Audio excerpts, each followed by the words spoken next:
Something strange lives in the corners of old photography, not in the museums, not in the textbooks your history teacher showed you, but in the forgotten archives, the dusty collections, the images nobody wants you to examine too closely. I'm talking about photographs of people who shouldn't be possible.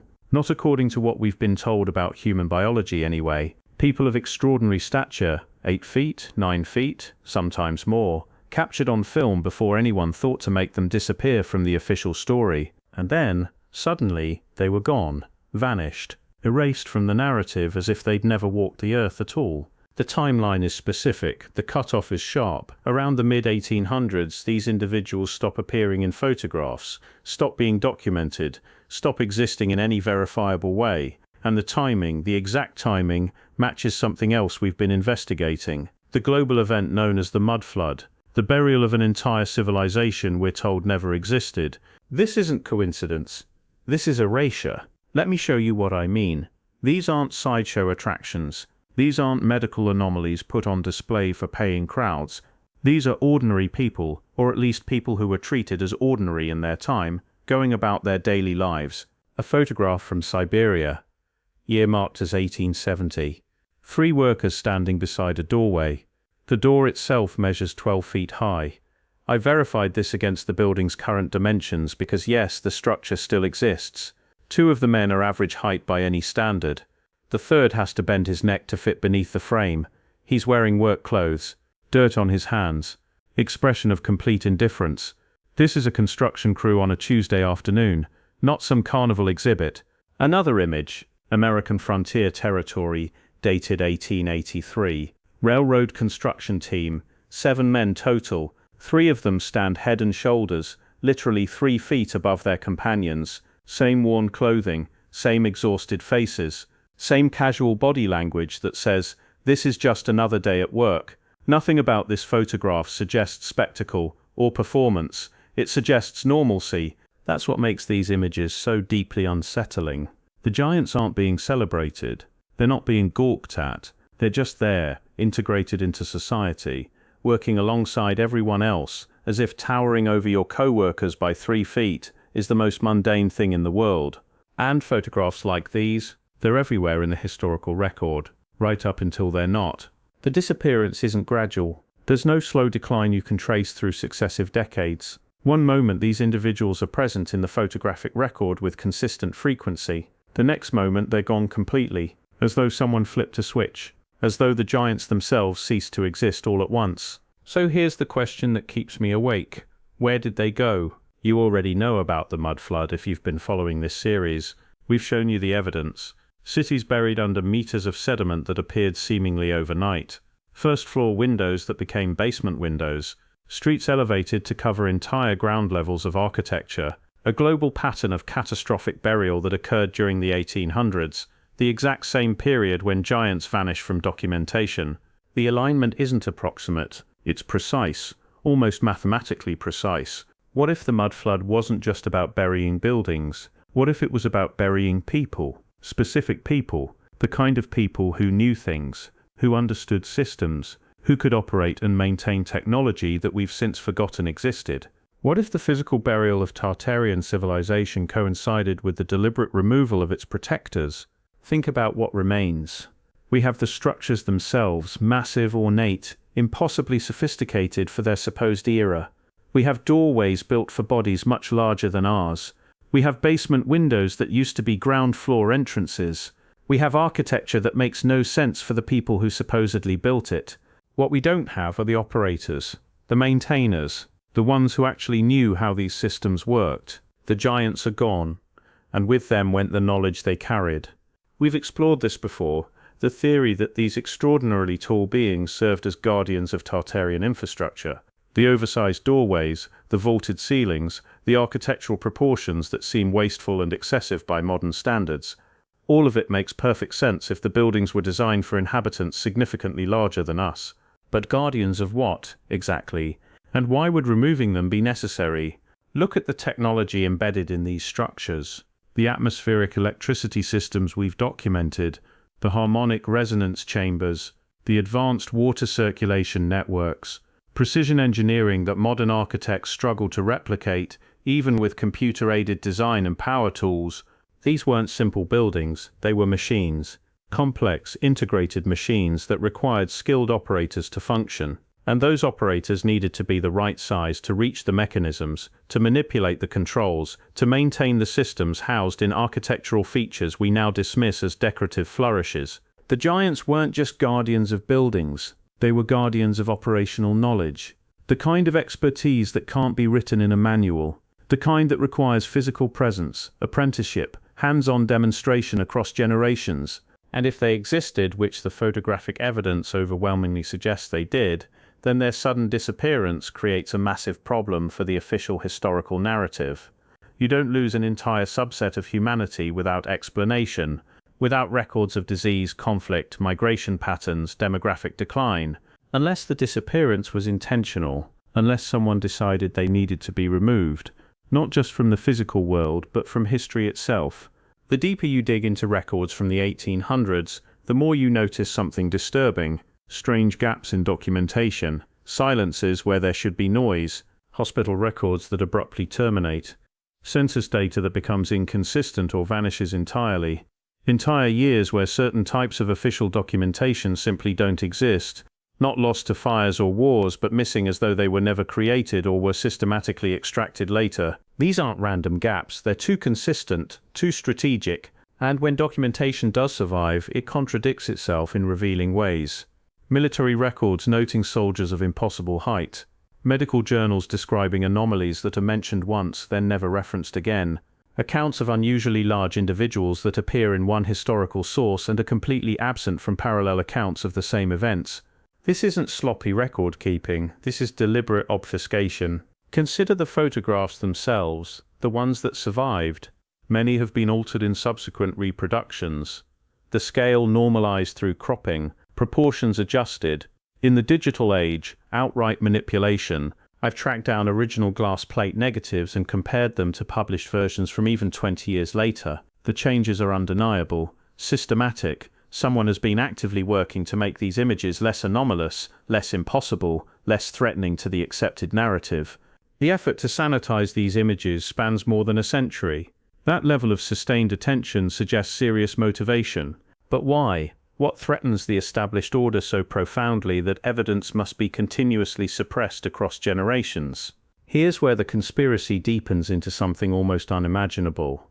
If the Mudflood was a global event and the evidence strongly indicates it was, then its execution implies coordination on a scale that defies conventional explanation. You cannot simultaneously bury multiple continents under meters of sediment through random geological processes, not with the precision we observe, not with the architectural consistency we document. And if the disappearance of the giants was connected to this event, we're looking at coordinated erasure on an incomprehensible scale, a worldwide effort to remove not just living people, but the memory of them, to scrub them from photographs, from records, from collective consciousness. The logistical requirements for such an operation would demand organization and resources that officially never existed in the 1800s. Yet the pattern repeats across every continent. North America, Europe, Asia, Australia, everywhere we find Tartarian architecture, we also find this identical gap in the human record, the same historical moment when very tall individuals cease to be documented, not through war, not through epidemic, not through any mechanism by which populations normally decline. They simply vanish, and every society on Earth seems to have collectively agreed to pretend they were never there. As though following instructions nobody remembers receiving, as though a script was written and everyone learned their lines without realizing they were performing. The silence is global. The uniformity of that silence is what makes it so disturbing. Let's return to Tartarian technology, the atmospheric electricity harvesting systems, the resonance architecture, the water purification mechanisms built directly into structural elements. All of this required expertise to operate. You don't construct machinery this sophisticated and then abandon it without documentation. You don't create complex integrated systems without operational manuals, training programs, knowledge transfer protocols.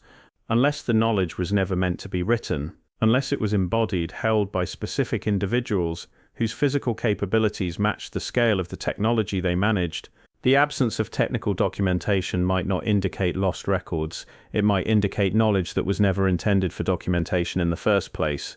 Giants standing 9 or 10 feet tall could easily access components housed in ceiling structures we now interpret as purely decorative, could manipulate mechanisms integrated into architectural features we've reinterpreted as aesthetic choices, could work comfortably at the scale these buildings were actually designed for. Once you see it, the obvious becomes inescapable. These buildings weren't oversized, they were perfectly sized for their intended operators. When those operators disappeared, the buildings became monuments to incomprehensible technology, beautiful shells housing systems we can no longer access, maintained by custodians we no longer acknowledge existed. Their disappearance transformed functional infrastructure into mysterious architecture.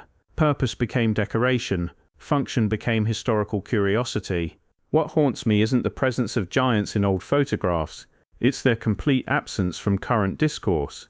The total silence surrounding what should be among the most significant anthropological questions we could ask. Where did they go? Why did they vanish?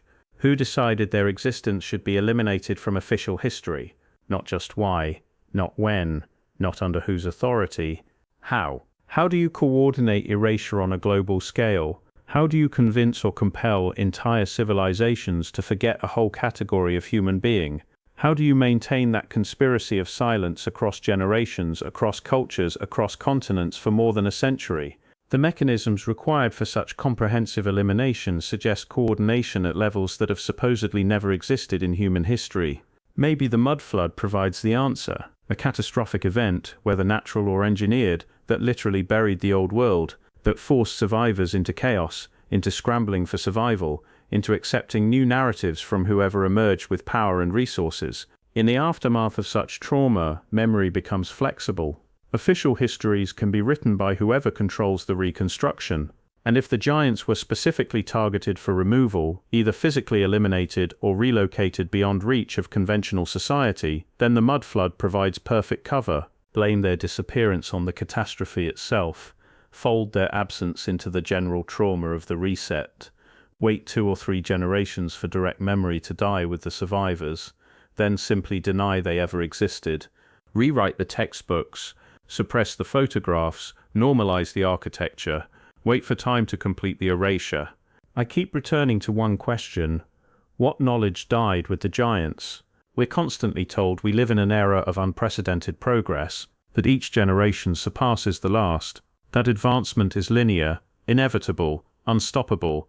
But what if we're not advancing? What if we're recovering? What if the technology we've lost, the free energy systems, the harmonic architecture, the sophisticated understanding of atmospheric electricity, what if that was actually superior to anything we have now? What if we're mistaking our climb out of a dark age for genuine forward progress?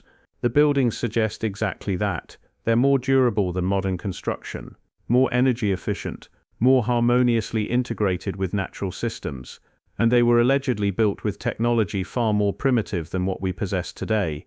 Unless they weren't, unless the builders had access to knowledge we've lost, knowledge that might have been held, protected, and transmitted by the very guardians who vanished after 1800. The more evidence you examine, the clearer it becomes. We're not climbing toward a technological summit, we're climbing back up from a catastrophic fall, recovering fragments of wisdom we once possessed and then lost or had taken from us. The giants were the bridge, the living connection between the old world and the new, the carriers of Tartarian knowledge into an age that was supposed to inherit it. When they were removed, however that removal was accomplished, the bridge burned. We became technological orphans, struggling to rediscover what was once common knowledge to a civilization we've been taught never existed. I don't have all the answers. I'm not sure anyone does. But the questions themselves matter, especially when they make us uncomfortable. Why do the photographs stop so abruptly? Why does documentation of extraordinary tall individuals vanish from records after such a specific date? Why does this disappearance align so precisely with the Mudflood events we've documented across every continent? Who benefited from their removal? What power structures were threatened by their existence, by the knowledge they protected, by the civilization they represented? And perhaps most unsettling, if coordinated global erasure on this scale was possible once, what prevents it from happening again?